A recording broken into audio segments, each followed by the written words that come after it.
tempo, porque eu gosto de falar muito.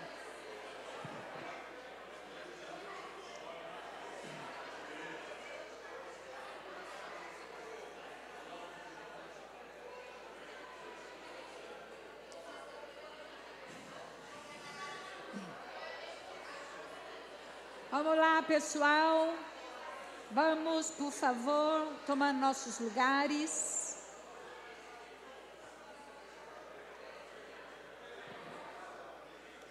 Que o Senhor Jesus nos abençoe, que Ele esteja aqui falando ao nosso coração.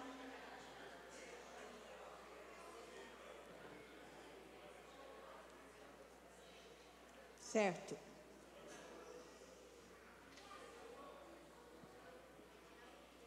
Enquanto vocês não... Tá bom.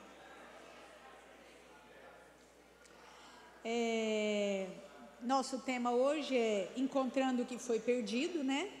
E como pais, eu espero que nós tenhamos um tempo de reflexão e que nós encontremos algumas respostas para as nossas crises. Semana passada a gente falou de crise também. E qual pai, qual mãe que não vive crises, né? Nós vivemos crises. E a minha intenção não é porque, eu sou o retrato da mãe perfeita, ou eu e meu marido somos o retrato dos pais perfeitos, porque isso não é verdade, né? Nós já tivemos muitos erros, mas graças a Deus também tivemos muitos acertos. Então, tem um pastor que eu gosto muito, o Wayne Cordeiro, que é pastor de uma igreja no Havaí, e ele diz que há duas maneiras do sábio aprender. O sábio pode aprender quando ele próprio sofre alguma consequência do seu erro, né?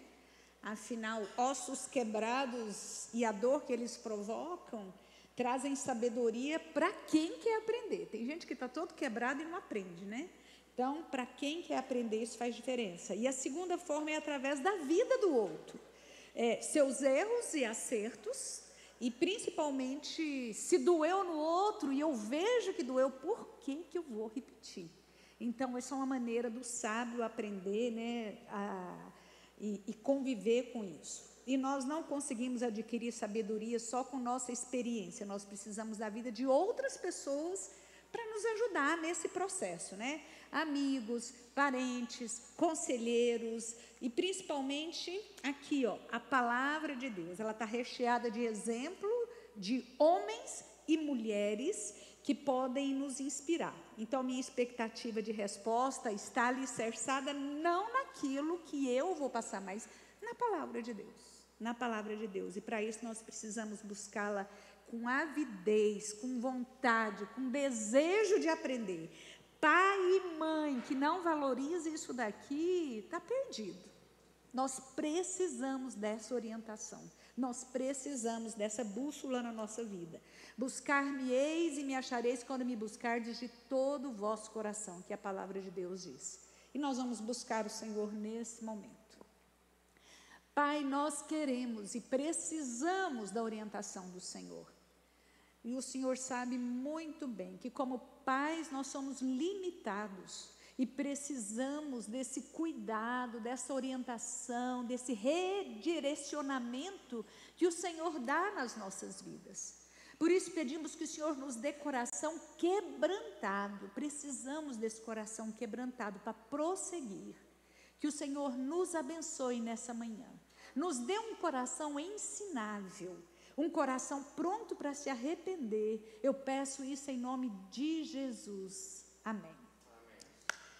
Então vamos lá, esse é um assunto que eu sei que gera muitas vezes muitas perguntas e muitas contribuições das pessoas que querem falar, porque todo mundo tem uma experiência, né? Ou que deu certo, ou que não deu certo, ou do vizinho ou do parente. Então, essas experiências são bem-vindas, mas nós vamos fazer o seguinte, vamos reservá-las para o final, né?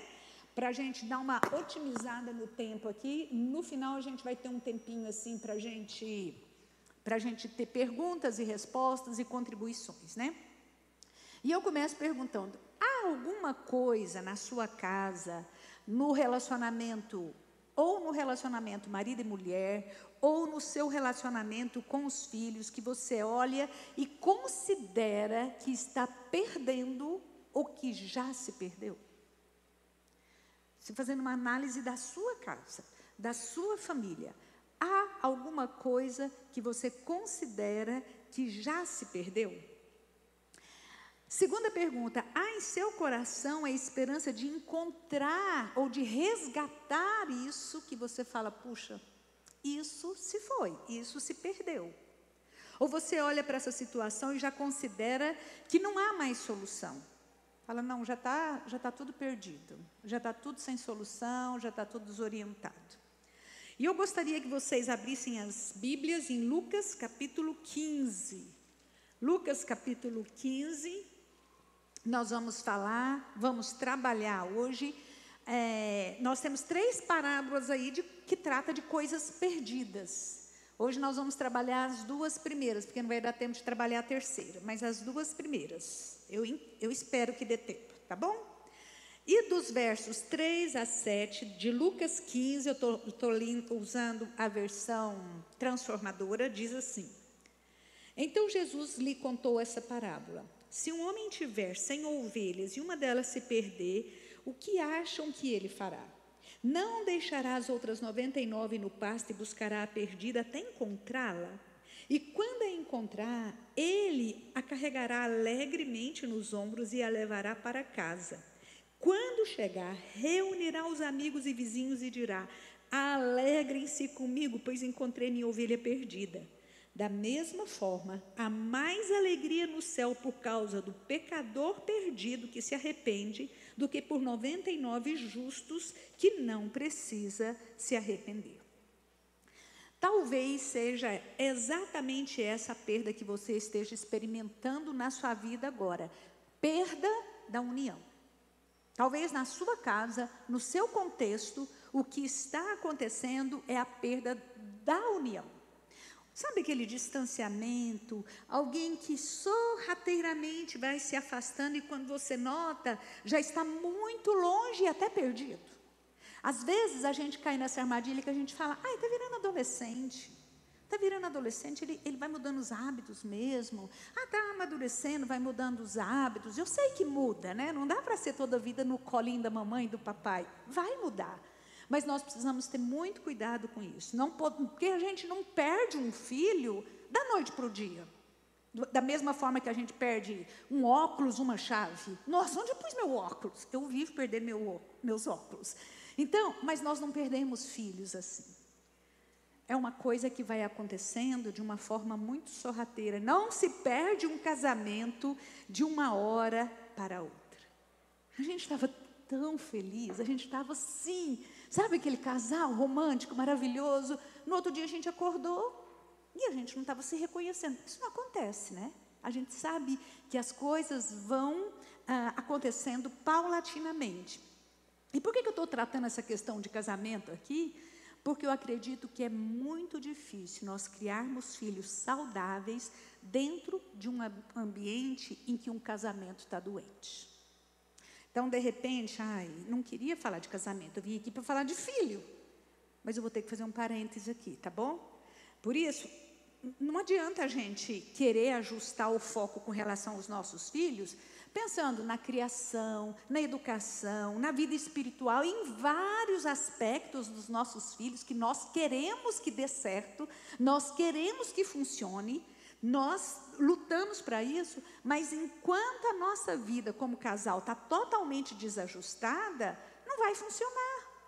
Nós precisamos, como marido e mulher, focarmos a raiz. Às vezes nós temos essa tendência de querer consertar as coisas superficialmente. Nós precisamos ir à raiz. Porque o que somos como marido e mulher, como levamos a nossa vida e o nosso relacionamento com Deus, vai refletir diretamente na vida dos nossos filhos, na criação deles, no clima dentro de casa, no nosso exemplo na nossa caminhada. Então não temos como fugir dessa verdade.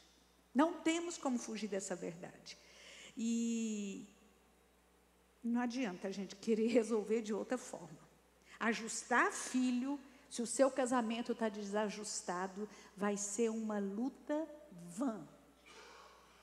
Vai ser uma luta muito pesada, muito difícil. Tem um texto em Provérbios que fala que usar o machado sem ele estar amolado, você vai precisar de muito mais esforço.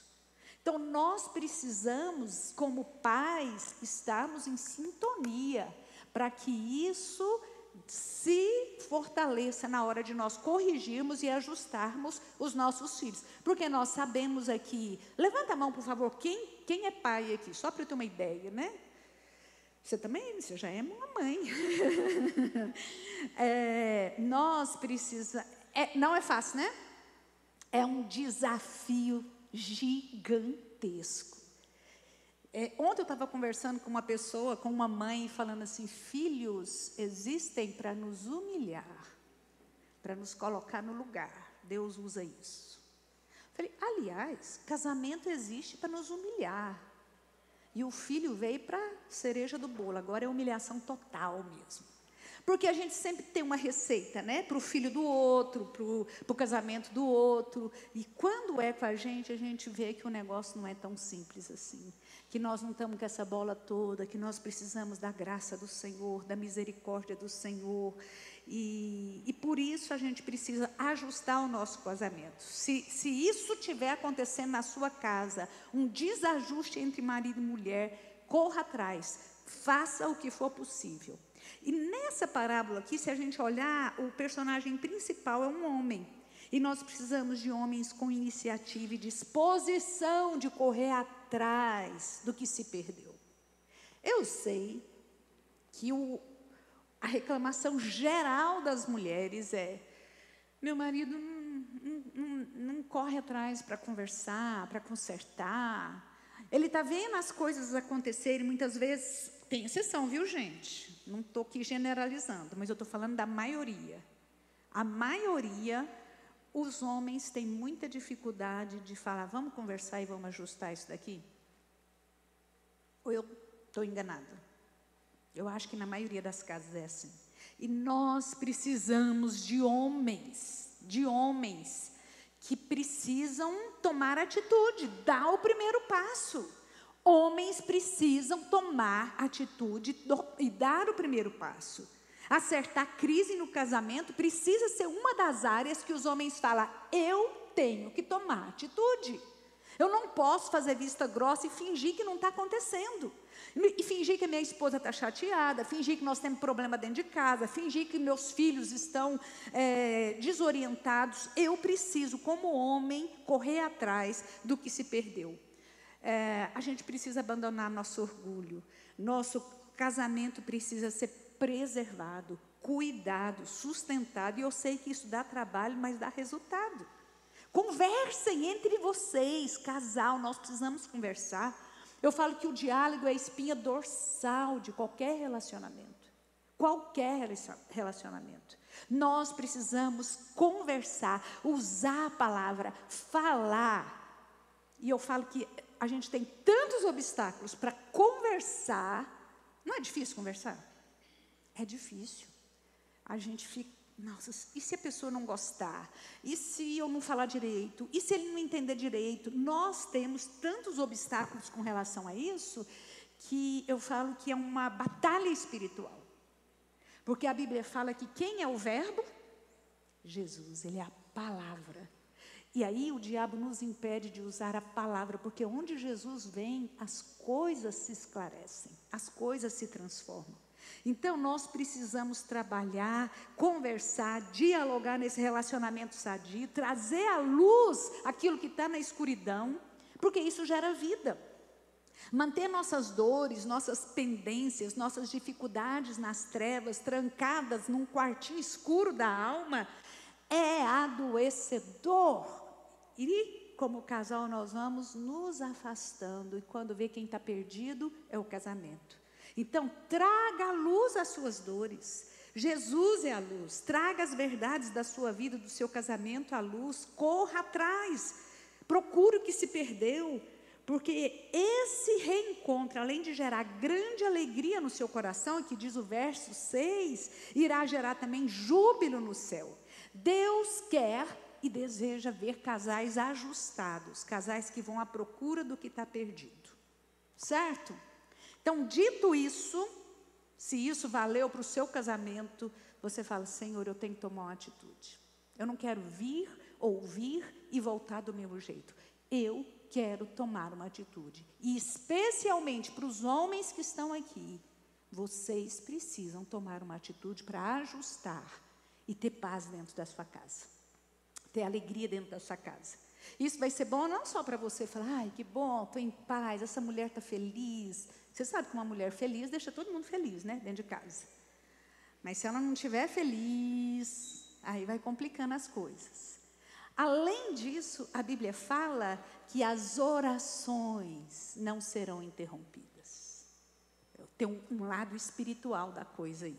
Bom, ajustando isso daí, nós vamos agora tratar especificamente sobre relação com os filhos, né? Como casal que agora não está mais perdido, um casal ajustado, nós podemos perceber o que há de errado nos nossos filhos, na nossa casa, aquele filho que sorrateiramente vai se distanciando e que nós precisamos correr atrás e não entregar os pontos. E não achar que isso é normal. Não é normal. Eu quero meu filho, eu quero minha filha, eu quero ele, eu quero ela perto de mim, porque isso aqui é o normal. É o que a Bíblia nos ensina, é o que a Bíblia nos diz, né? E eu acho que a gente tem que estar atento para algumas coisas que vão acontecendo. Por exemplo, excesso de silêncio desse filho, excesso de quarto. Hoje os filhos ficam muito no quarto e nós temos que ter muito cuidado com isso. Então, um filho que fica demais no quarto, um filho muito silencioso, sem diálogo, mudança de hábito, de comportamento, amizade, tudo isso pode gerar distanciamento dos filhos. E esses dias eu estava ouvindo um podcast que eu achei tão legal. Vocês conhecem a Ana Paula Valadão, ela contando do filho dela adolescente, que diz que toda a vida foi um menino dócil, um menino jóia, um menino legal, e de repente eles começaram a perceber uma certa diferença no menino, um comportamento diferenciado, e vamos ver o que é, vamos correr atrás, correr atrás dessa ovelha que está distanciando. E eles perceberam que era uma amizade. A amizade não estava legal, amizade na escola, e o menino também era da igreja deles. Pensa que complicação, que complexo. O que a gente faz? Por fim, eles resolveram conversar com os pais do amigo lá. Reuniu e falou: olha, a amizade não está fazendo bem para os nossos filhos. Não vai dar certo para continuar essa amizade. Aí, claro, os pais não gostaram, né? Não gostaram. E eles falaram: nós vamos mudar nosso filho de escola. E para mudar de escola, eles tiveram de mudar de bairro, de condado lá, né? Que eles moram nos Estados Unidos. Tiveram de mudar. E o casal ficou chateado e tal, saiu da igreja. E ela falando com muita tristeza, ela falou: eu fiquei muito triste. Eu perdi uma grande amiga. Mas entre perder uma grande amiga e perder meu filho, eu escolho perder a grande amiga. Às vezes a gente não quer perder nada, né? Às vezes a gente não quer pagar o preço para ir atrás da nossa ovelha perdida. Então, são mudanças que precisam acontecer. Outro podcast que eu estava ouvindo também de uns americanos, e eles falando assim, que eles queriam muito que os filhos deles estudassem numa escola evangélica. E na cidade deles não tinha. E a gente sabe que a influência da escola hoje na cabeça dos nossos filhos é astronômica. E aí eles falaram: o que a gente vai fazer? E eles decidiram: então, a gente vai mudar de cidade. Nós vamos para uma cidade onde tem uma escola evangélica. O quê? Mudar a vida todinha por conta desse detalhe? Sim, nós vamos mudar. Porque o nosso foco e a nossa prioridade são os nossos filhos. Então, nós precisamos entender que, como pais, nós temos que pagar um preço, e às vezes um preço alto. Eu lembro que quando nós morávamos em Franca, e toda a vida a gente prezou para esse negócio de colocar nossos filhos em escolas evangélicas, quando tem, né? E aí, quando nós fomos, não tinha. De repente, apareceu: vamos montar uma escola. Nossa, eu fiquei numa alegria, e o Jonatas trabalhando também para ajudar o pessoal que estava montando e fazendo aquela campanha. E eu lembro que eu cheguei para uma amiga minha e falei assim, e aí, vamos levar seus filhos? Você já fez sua matrícula para suas crianças lá na escola? Ela falou assim, meus filhos não são cobaia. E aí eu, murchei. Só que os filhos dela que não são cobaias hoje estão fora da igreja. Os meus que foram cobaias, graças a Deus, ainda estão firmes. Então nós temos que tomar muito cuidado com essas prioridades, né? Corra atrás à procura do filho que está se perdendo. Porque esse reencontro, além de gerar grande alegria em seu coração, também vai gerar júbilo no céu. Júbilo no céu. E aí a gente vem para a segunda parábola. Dos versículos 8 a 10 diz assim, ou suponhamos que uma mulher tenha 10 moedas de prata e perca uma. Acaso não acenderá uma lâmpada, varrerá a casa inteira e procurará com cuidado até encontrá-la? E quando a encontrar, reunirá as amigas e vizinhas e dirá, alegrem-se comigo, pois encontrei a minha moeda perdida. Da mesma forma, há alegria na presença dos anjos de Deus quando um único pecador se arrepende. Aqui nós vamos tratar de perda de valores, fala de moeda, né? Perda de valores. E notem que isso acontece dentro de casa. E essa parábola destaca algumas coisas que eu acho bem interessantes. Em primeiro lugar, o papel da mulher com relação aos valores dentro de casa. E talvez isso porque nós mulheres somos mais perceptivas, nós falamos isso semana passada, né? Nós sabemos onde quase tudo está guardado dentro de casa. Quando alguma coisa está perdida, quem que seu marido vem perguntar? Não é para você? Quem que seu filho vem perguntar? Mãe, onde está tal coisa? É para você. É para você. Perdeu é a mamãe que sabe, né? Ela tem um GPS geral da casa e de tudo que acontece ali dentro, né? Então, nós sabemos também o que está quebrado, o que está estragado, o que precisa de acertos. E isso vale desde móveis a eletrodomésticos, até a roupa, o pijama, a meia. Fala, não, essa meia não dá mais para usar, pelo amor de Deus, não tem condições, né? De repente, Jonatas, esse pijama, se você for usar ele perto de mim, você vai ter que pagar uma indenização, porque não tem condições um negócio desse. Então, nós sabemos tudo. Nós sabemos essas coisas. E mulher também, no geral, ela sabe o que tem na despensa, ela sabe o que tem na geladeira, que o homem nunca encontra nada, né? Não está aqui, não está. Aí você vai lá e pega. É um milagre, né? O negócio aparece lá assim. Então, nós sabemos, nós temos essa percepção de ver quando uma criança está com febre, quando ela não está bem, quando ela está meio amuada, está triste. Deus nos deu isso. Deus nos deu isso. Isso é um dom de Deus. Lembra que a gente falou semana passada que homens e mulheres são diferentes? Nós somos diferentes. E Deus nos abençoou com essa visão geral. Você fica pensando, um homem arrumar uma mala para passar 10 dias para uma criança, 3 crianças de 2, 5, 7 anos. Na hora que você chegar, meu Deus, o que é isso aqui? Está faltando, nossa, esqueci. Por quê? Porque ele não tem essa visão detalhista das coisas. Deus nos deu isso. E aí a gente precisa trabalhar juntos, né? E com essa percepção, eu sei que, claro, que há por várias razões, tem algumas mulheres que talvez por debilidade, né, saúde física mesmo, não pode ter esse contato direto e administrar o lar tão de perto. Outras por causa de trabalho. Enfim, eu sei que há exceções, mas uma coisa é certa. Quanto mais distante nós, mulheres, estamos da intimidade do lar, maior o perigo da gente perder também a sensibilidade com relação aos valores desse lar e dos sentimentos que permeiam a vida de cada pessoa dentro daquela casa. Nós trabalhamos juntos. Então, cuidado, mulher, para não se distanciar do local mais importante da sua vida. Cuidado, mãe e pai, para não inverterem suas prioridades. Enfim, nessa parábola aqui, Jesus usa a figura feminina, e eu não acho que foi por falta de um exemplo melhor ou de um personagem mais adequado. Eu creio, eu estou completamente convencida de que pelo fato de nós conhecermos como ninguém a intimidade do lar, o Senhor coloca a mulher como ponto central dessa parábola. Isso não significa que a responsabilidade é só dela de procurar o que se perdeu. Se nós aplicarmos essa parábola com relação a valores familiares, né, ela pode e deve pedir ajuda ao marido para procurar, para ir correr atrás desses valores. Mas o que a gente vê, o destaque aqui, é a percepção que o Senhor dá para essa mulher, que Ele concedeu essa visão de todo, né? A moral da história aqui é que sem luz, porque daí ela pega a vassoura, liga, o texto diz, vai varrer e procurar. Então, sem luz e sem limpeza, não haverá resgate de valores perdidos ou adição de valores nobres dentro do nosso lar. Isso é muito sério.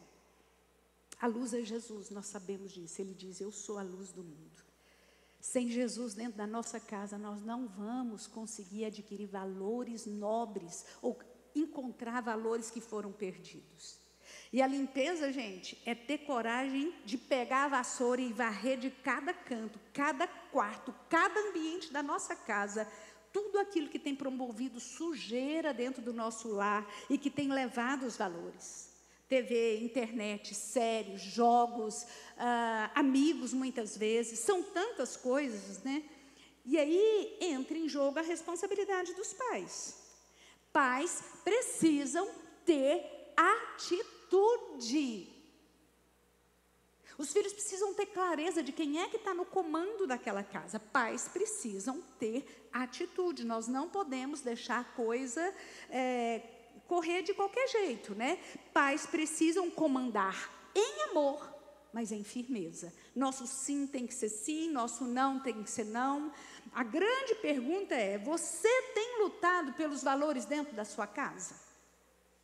Ou tem sido o primeiro a viver de maneira inadequada?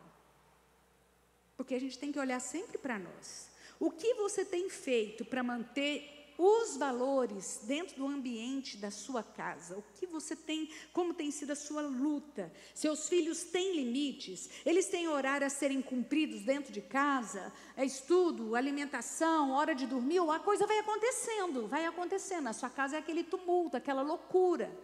Seus filhos têm tarefas a serem executadas dentro de casa? Será que seus filhos fazem a cama? Carregam a mochila quando vai para a escola? Até isso é o papai e a mamãe que carregam. Para meninos de 6, 7, 8 anos, e o pai e a mãe que carrega. Será que os seus filhos têm responsabilidades? Nós queremos proteger tanto as crianças de hoje. A gente fala, não precisa de você arrumar a cama. Tem uma pessoa aqui em casa que trabalha todo dia e faz isso. Nós precisamos ensinar nossos filhos a ter responsabilidade. Responsabilidade. Que tipo de lazer que os seus filhos desfrutam? Uma coisa que eu queria mostrar, tem uma tabela de tarefas que, para cada idade dos filhos, essa aqui está bem resumidinha, mas eu mandei para a Thalita uma tabela mais extensa. Aqueles pais que quiserem adquirir, ela manda para vocês, tá? Uma tabela de tarefas que os nossos filhos podem fazer, podem executar dentro da nossa casa, e muitas vezes a gente não deixa os nossos filhos nem descascar o chocolate que ele vai abrir. Eu já pego e entrego descascado. Eu não deixo ele preparar a própria fruta que ele vai comer, tudo picadinho, quadradinho. Vou falar uma coisa para vocês. Isso eu vi aqui, mas tem muitos anos, tá? Foi no primeiro ano que eu estava aqui. Uma mãe de um adolescente, que hoje já está velho, né? Uma mãe de um adolescente, falando assim, filho, a gente foi fazer uma visita e o filho estava lá estudando. E aí, adolescente de 17, viu? Indo para os 18. Filho, você quer que a mamãe prepare uma maçãzinha, uma bananinha para você? Eu estou falando sério, foi nesse tom. Deus é testemunho. A mamãe pica para você? E aí o filho, Aí ela falou, a mamãe vai picar. E a mamãe, por Deus no céu, a mamãe vai fechar isso daqui, porque esse vento nos faz costas, filho, pode te resfriar. Queridos, nós temos errado muito com os nossos filhos. Muito. Homem, hein? Homem. Então, nós precisamos, não é à toa que nós estamos nessa crise toda aí, né? Então, nossos filhos precisam ajudar. Famílias sadias têm fronteiras claras. O papel de cada um está bem claro, bem definido. O filho entende que ele tem como papel básico dentro da família honrar pai e mãe. Qual é o papel básico dos filhos dentro de casa? Honrar pai e mãe. E eles fazem isso através da obediência, do respeito, da participação das tarefas dentro de casa. Hoje nós não ensinamos nada, nós deixamos os nossos filhos tão soltos, queremos proteger e dar tudo pronto, e nós estamos estragando uma geração. Outra coisa que parece mentira, mas olha o que aconteceu comigo, umas 3 semanas atrás. Bom, fui no supermercado, estou lá na parte das verduras, né? Tinha uma moça do meu lado, moça velha, hein? Mais de 20. Não, porque fica parecendo uma mocinha de 14, não, mais de 20. Aí ela pegou, beirando os 30 já. Aí ela pegou e virou para uma outra, graças a Deus não foi para mim, porque eu não sei se eu ia dar conta de me controlar. Ela virou para outra e pegou um pé de alface e falou assim, isso aqui é alface, porque eu sou recém-casada. Nossa, gente do céu, é o fim da picada. É o fim da picada. É uma questão cultural, a pessoa não sabe nem o que ela come, o que uma alface. Se ela não gosta, é problema dela, mas eu preciso saber. Então, nós, com essa intenção de proteger nossos filhos, nós estamos estragando, né? E pais têm como tarefa básica dentro do lar, monitorar e instruir esses filhos. É uma constante construção.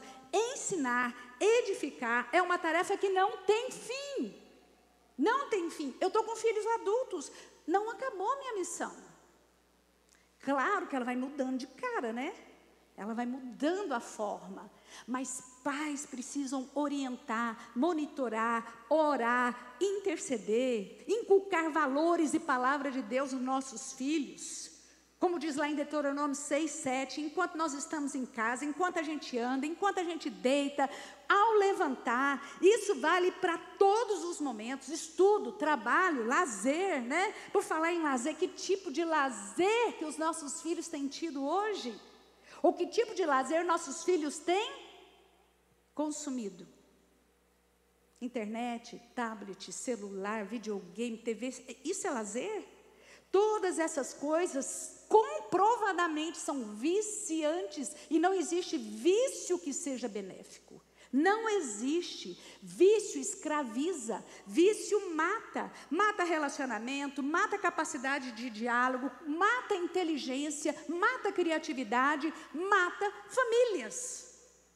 E nós temos brincado com essa questão de celular para filho pequeno.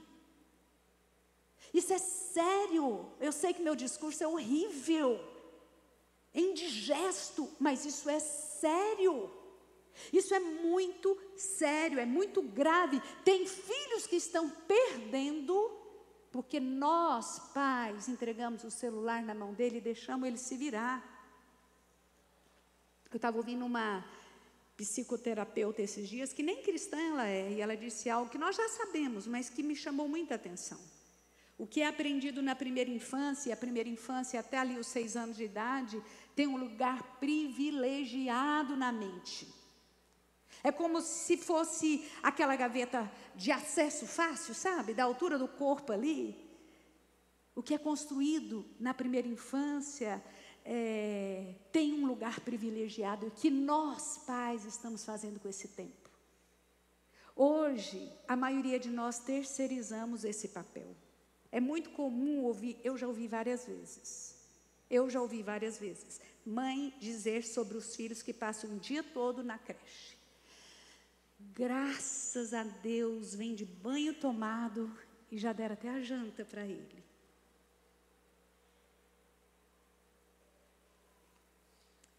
Pais que passam o dia todo fora, longe de seus filhos, e no final considera desgastante o tempo de dar um banho, o tempo em que você pode tocar no corpo do seu filho, oferecer carinho, atenção individual. Individual. Pais que se sentem aliviados por não ter que investir tempo à mesa, fazendo refeições junto com seus filhos. Faz bagunça? Claro que faz. Meus netos vão lá para casa, eu já sei, não tem um dia que não vai cair um copo de suco em cima da mesa. Faz parte, eles estão aprendendo. Faz parte. O chão, a mesa, aquele faz parte. Mas o diálogo, a conversa, as histórias, as coisas que conta, tudo é maravilhoso. Será que seus filhos comem na frente da TV, de tablet? É no momento da refeição, juntos, que surgem, sabe, aquelas conversas gostosas, as histórias, as oportunidades de nós sabermos o que passa na cabeça dos nossos filhos. É nesse momento que a gente pode derramar da palavra de Deus sobre eles e abençoar a vida desses filhos de uma maneira informal, natural e abundante. Nós não podemos perder oportunidades. Pais precisam oferecer para os seus filhos acolhimento, e não tem como educar nossos filhos sem estar disponível. Nós queremos ter filhos, mas nós não queremos ser pais. Eu só quero ter filho, eu não quero ser mãe. Eu quero ter filho, mas eu não quero ser pai. Não vai funcionar. É por isso que essa geração está tão desorientada. Cada pai deve entender que essa é uma tarefa nova na sua vida e que deve ser vivida com graça, porque os filhos não são problemas, mas a Bíblia fala que eles são herança do Senhor. É o mundo que fala que filho é complicado. Filho, nossa, você é doido. O que a minha filha mais escuta, você é louca, 3 filhos, meu Deus, onde você está com a cabeça? Herança do Senhor. Eu quero mais do Senhor para a minha vida. Cuidado com esse discurso que o mundo tem colocado, é um presente de Deus para nós. E nós precisamos entender que isso exige de nós tempo. Atenção, só colo físico para o nosso filho não é suficiente. Ele precisa de colo da alma. Ele precisa ver olho no olho, ele precisa ver que nós nos preocupamos com as necessidades deles, seja o pequenininho até nosso filho adulto. Como que você está? O que você está passando? Como é que estão seus negócios? Como é que está seu trabalho? Como é que está sua vida espiritual, meu filho? Você tem orado? Você tem lido a Bíblia? Direto eu faço isso com os meus filhos, adultos. Onde você está lendo a Bíblia? Me conta então, se você está lendo mesmo, eu quero ver onde que é. Então, nós precisamos, criar filho exige mexer com o nosso próprio caráter, sabia? Nosso caráter. Pais precisam ter caráter para educar filho. Dias atrás eu estava ouvindo um curso sobre aconselhamento, em que a preletora dizia que os nossos filhos não são animais que são apenas adestrados. Os pais hoje querem adestrar os filhos. Eles precisam ser ensinados. E ensinar exige tempo. Adestrar, até uma pessoa sem caráter consegue alcançar esse objetivo. Ensinar, não. E se você for pensar, cachorro de bandido pode ser muito bem obediente e ser um cachorro exemplar. Pode ou não pode? Bandido pode ter um cachorro exemplar, mas e os filhos dele? É diferente, é completamente diferente. Como pais, eu preciso estar pronto para mudar de acordo com a fase dos meus filhos e com a necessidade deles. Pais precisam estar atentos às necessidades e aos cuidados que esses filhos precisam. E há cuidados que são essenciais, e a vida espiritual está no topo dessa lista. Nós precisamos priorizar mais a vida espiritual dos nossos filhos do que a preocupação com a faculdade que eles vão fazer, do que a herança que nós vamos deixar para eles. Como a gente tem invertido essas coisas? Olha, Quantas horas do dia nossos filhos estão expostos a todo tipo de perversidade, de ensinamento incorreto, de coisas que não têm valor, e é inadequado, injusto e até inocente a gente pensar que uma vez por semana aqui na igreja a gente vai resolver essa parada. A responsabilidade da vida espiritual dos nossos filhos não é da igreja, mas é de cada família. Os seus filhos, a responsabilidade sua. Pode falar mal do pastor, da educadora cristã, da professora, pode falar. Deus falou, quero saber de você, meu filho. Quero saber de você, minha filha. É para você que eu vou pedir conta do seu filho. Não é para o pastor, não. Não é para a educadora cristã, não. É você, diante do Deus, do Todo-Poderoso. A igreja ajuda e, na minha opinião, acho que ajuda bastante. Mas os pais precisam contribuir, inclusive, com o trabalho da igreja. A igreja não pode ser fonte de terceirização da educação espiritual, como a gente tem feito em tantas outras áreas da vida dos nossos filhos, né? Esse é um papel nosso e que muitas vezes, ao invés da gente ficar só cobrando, nós deveríamos nos esforçar mais para cooperar, para ajudar, para fazer parceria com a igreja, ajudar como voluntários, ajudar nossos filhos a entender que eles precisam respeitar os professores. E nós, como pais, ao invés de ficar falando mal dos professores em casa, respeitar esses professores. Esse povo não ganha nada, sabia? Para estar lá agora, embaixo, cuidando dos seus filhos, para você estar aqui, ouvindo uma palestra. Eu preciso respeitar essas pessoas. Eu preciso valorizar essas pessoas. Isso aqui não é a escola que você paga aí 2, 3 mil por mês, não. Isso aqui é feito com amor e graça, e nós precisamos entender e olhar para essas pessoas com amor e graça. Precisamos ajudar como voluntários, precisamos orar por esse ministério. E eu vou falar uma coisa, uma forma simples de você ajudar. Aqui, é não permitir que seus filhos tragam aparelhos eletrônicos para a igreja. Pronto, você já está ajudando.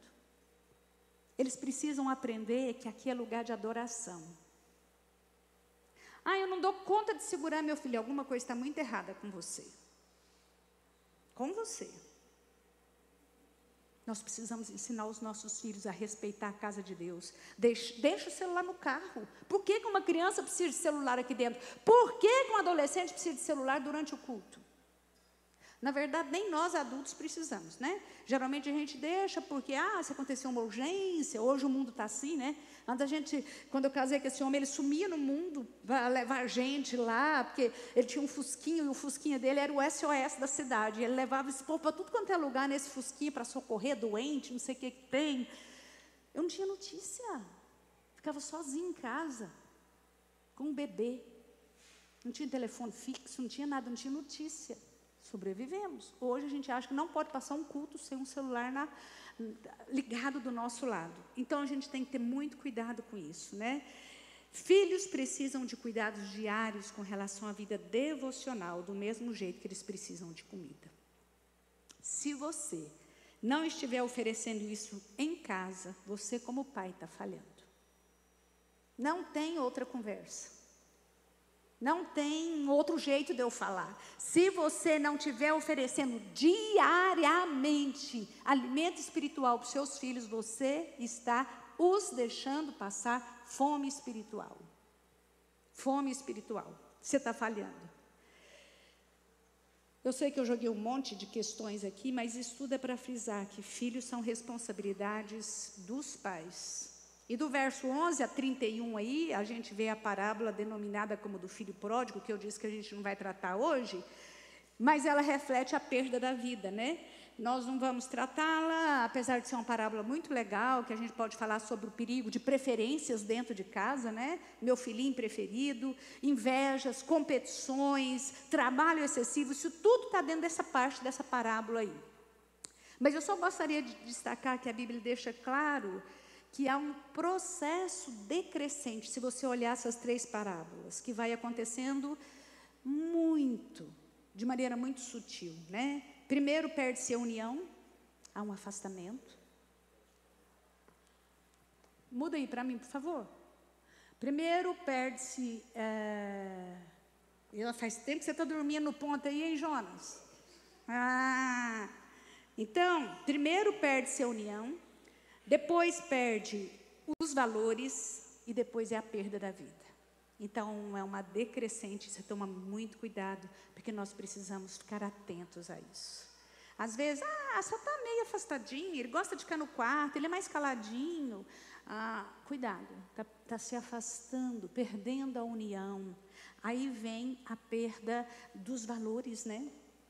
Aquilo que é importante para o papai e para a mamãe, aquilo que a Bíblia diz, já não é tão valioso, porque eu já estou em outro grupo, eu já estou fazendo parte de outro núcleo, e aí perde-se a vida.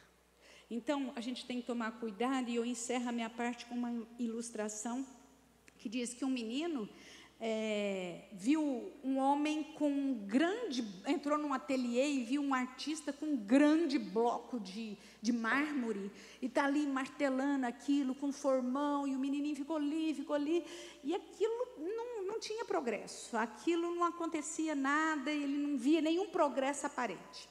Aí o menininho passou assim um tempão, muitas semanas, sem ir àquele ateliê, até que um dia, ao voltar naquele lugar, ele viu que aquela pedra de mármore havia se transformado na escultura de um anjo muito lindo. Aquele artista tinha esculpido um anjo, diz que maravilhoso, ali, naquela pedra. E diz que quando o menininho viu aquilo, ele ficou assim maravilhado, vendo o artista dar os toques finais ali. Ele ficou e fez a pergunta para o artista: como que você sabia que ele estava aí dentro? Pais, o que você quer ver nos seus filhos daqui a um tempo? Que tipo de imagem você gostaria de ver neles daqui a uns anos? Que tipo de imagem?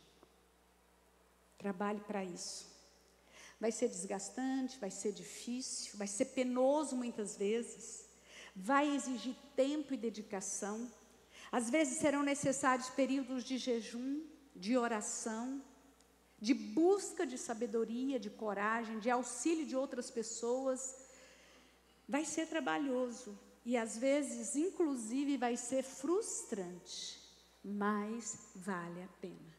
Talvez você precise buscar, muitas vezes, a ajuda de outros artistas, né, mais experientes, para te orientar nas marteladas certas, que você precisa dar, para que faça com que, de maneira adequada, surja aquele anjo que você gostaria que fosse esculpido, que você sabe que está escondido lá dentro daquela pedra bruta. Nós precisamos nos esforçar. E principalmente nós precisamos nos colocar nas mãos de Deus como instrumento para moldar esse filho, esse anjo que nós gostaríamos de ver no final do nosso trabalho. Vale a pena. Vale a pena o nosso esforço. É muito gostoso você poder olhar e de repente você falar: que bênção. E eu sei que aqui muitas vezes tem gente que está falando assim: meu Deus do céu, fiz tudo errado até aqui. E agora, o que eu vou fazer da minha vida? Está tudo de cabeça para baixo lá em casa. O que eu vou fazer? Em primeiro lugar, glória a Deus, aleluia de você reconhecer isso, porque é só obra do Espírito Santo que faz isso. Quem faz a gente reconhecer e abrir os olhos é Deus, né? E esse mesmo Espírito é que vai dar força e sabedoria para nós corrigirmos. Nós precisamos aprender a pedir perdão. Reunir filho e falar: ó, papai e mamãe errou. Nós erramos. Você perdoa a gente. Nós já pedimos perdão para Deus, como pais nós erramos, e eu quero pedir perdão para você, meu filho, minha filha, porque da agora para frente vai ser assim. Vira aquele escândalo. Deixa gemer, deixa gemer, vai passar. Você tem que entender que você está fazendo para o bem deles. Falar: Senhor, o Senhor sabe que está difícil, eu estou te obedecendo, agora o Senhor me ajuda, hein? Aí você pode procurar a ajuda do Senhor. Então, nós precisamos implementar mudanças para salvar nosso filho da morte, porque o final é morte. Morte.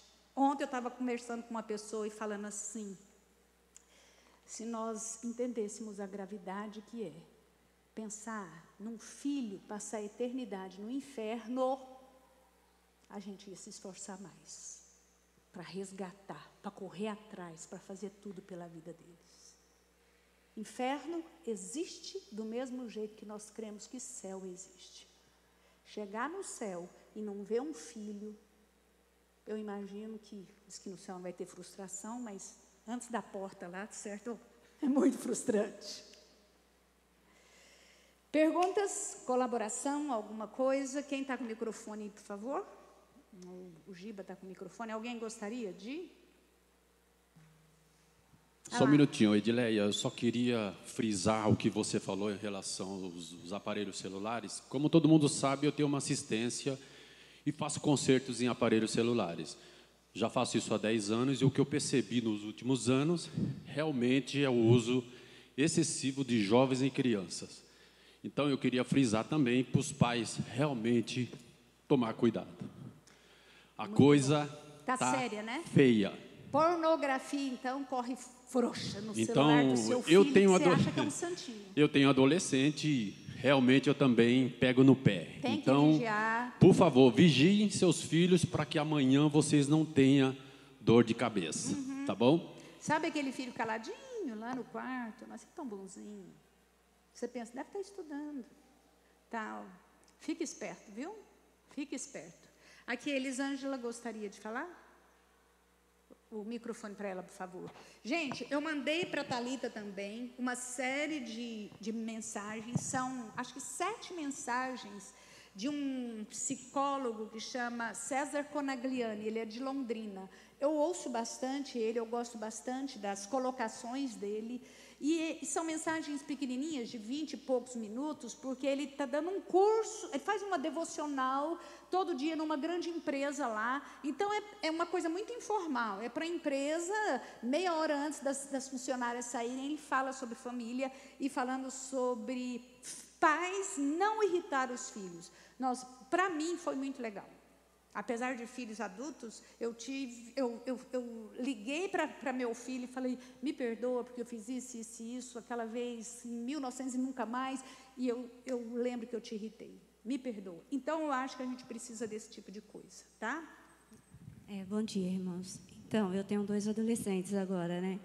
E a gente fica assim, eu lembro que antes da adolescência eu morria de medo. Eu disse, meu Deus, como que vai ser mãe de adolescente? E eu tenho 2 filhos extremamente diferentes, bem diferentes, não tem como comparar nada neles. E eu tenho vivido experiências boas, né? Apesar Amém. de todas as dificuldades. Eu tenho um filho que ele já conhece a Bíblia mais que eu, né? E eu dou glória a Deus por isso, Aleluia. apesar de ainda não ser aquele filho que eu sonhava, mas que tem firmeza, tem convicção, que sabe se defender dos colegas, que sabe fazer escolhas. Então, isso é muito gratificante. E eu vivi uma experiência essa semana com a minha filha, eles foram no passeio da escola, todo mundo levou seus fones, seus playlists, e ela levou a Bíblia para ler na viagem. E ela falando, mãe, veio uma colega minha cristã perguntando, nossa, você trouxe a Bíblia? E aí ela falando assim, você conhece o livro melhor para ler numa viagem? E eu glorifico a Deus por isso. E você falando da escola cristã, eu sempre friso isso.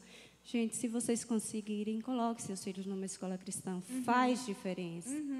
Né? Com todas as dificuldades que uma escola tem, lá eles oram antes de começar a aula, eles estudam a Bíblia. Não significa que é uma escola perfeita, porque não tem escola perfeita, como não tem pai perfeito, nem mãe perfeita, nem filho perfeito, mas a gente pelo menos está tentando protegê-los de algo que é muito mais prejudicial que não saber álgebra ou passar em primeiro lugar no vestibular. Certo? E associar as matérias a muitas das coisas que Deus faz, né? Isso é muito importante também. Então, eu vejo eles trazendo questionamentos, né, de coisas que eles aprenderam na escola para ser respondido na Bíblia. Então, isso é muito importante. É importante e crucial nos dias de hoje. Obrigada, viu? Tem mais alguém que gostaria de falar? Ali, a Miriam.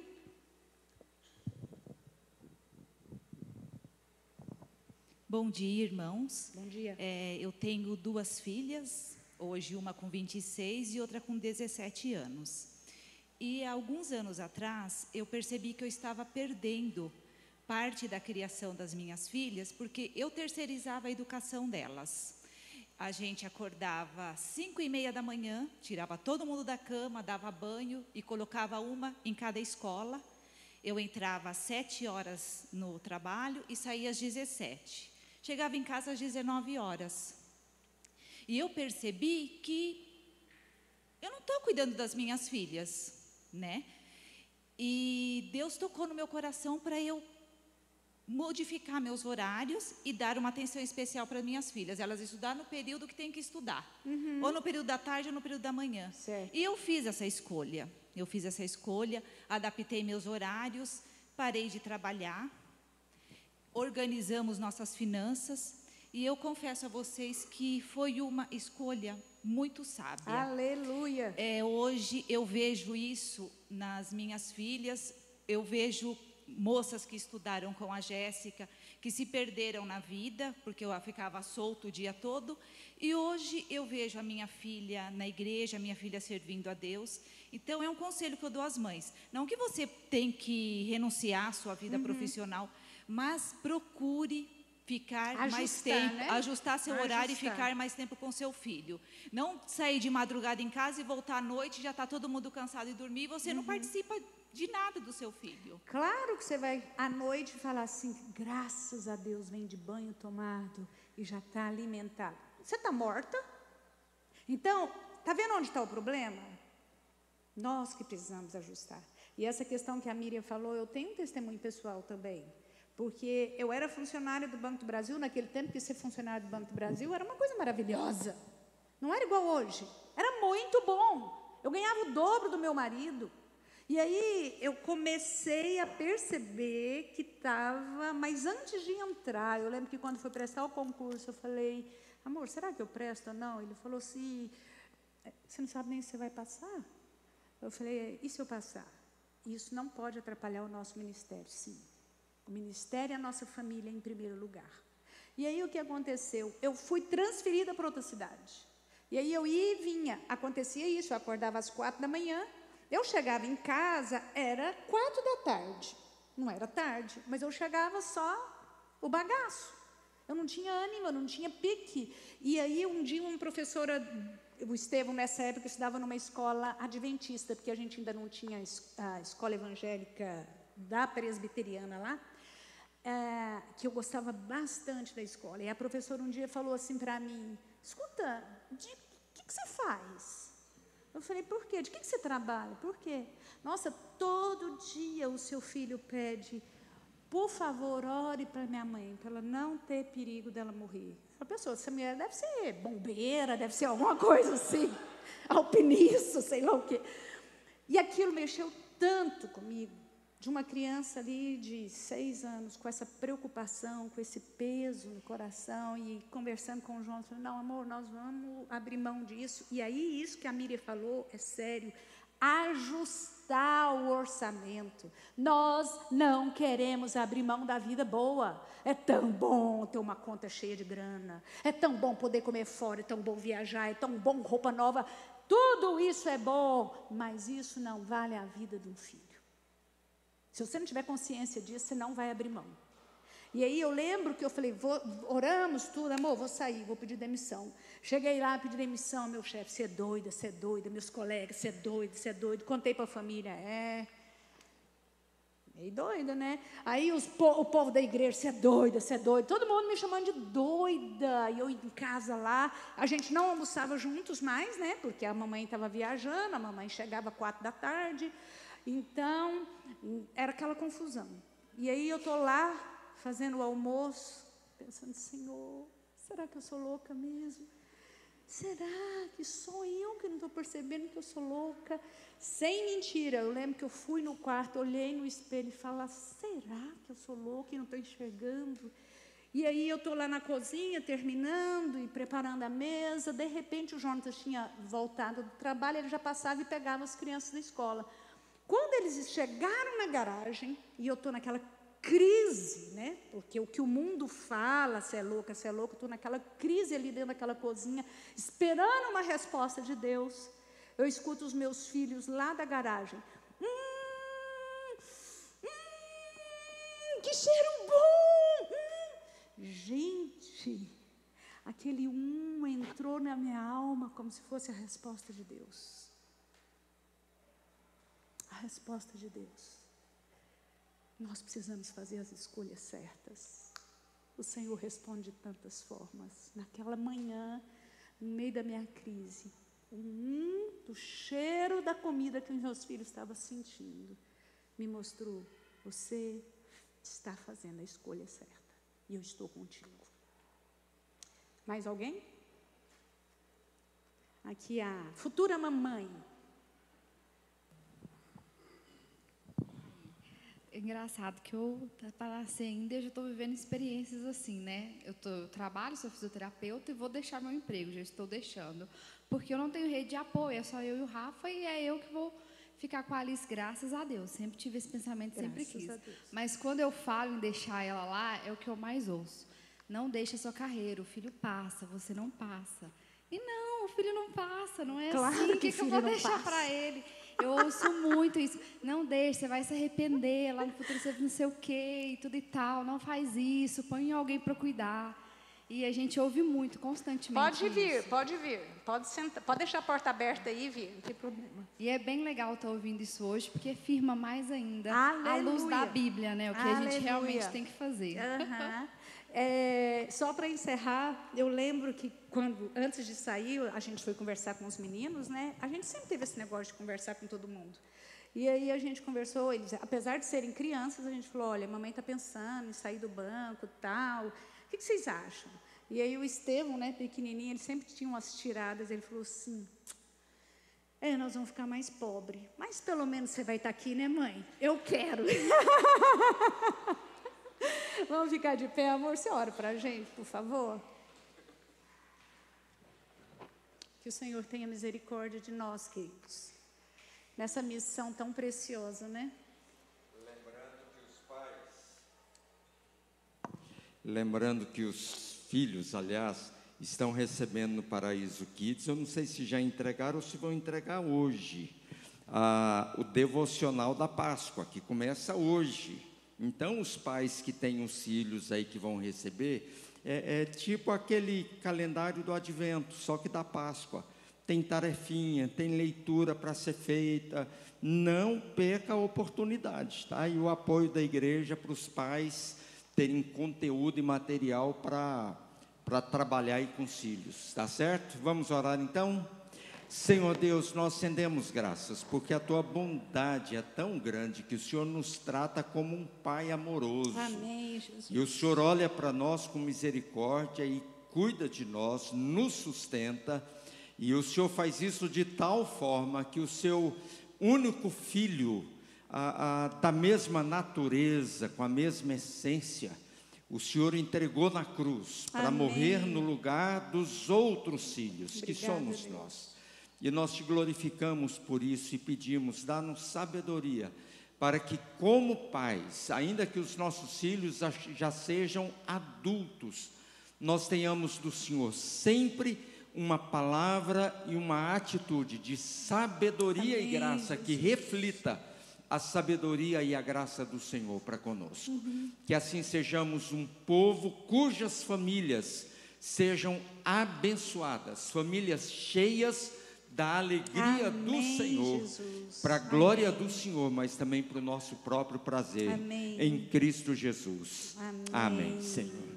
Queridos, voltem para casa, ajustem o casamento de vocês se for necessário, e abrace esses filhos, beijem esses filhos, não importa a idade deles, fala que ama e conserte o que precisa consertar corajosamente, que o Senhor vai te abençoar, te honrar, e você vai colher isso lá na frente. Bom domingo. Deus abençoe, gente. Até às 6.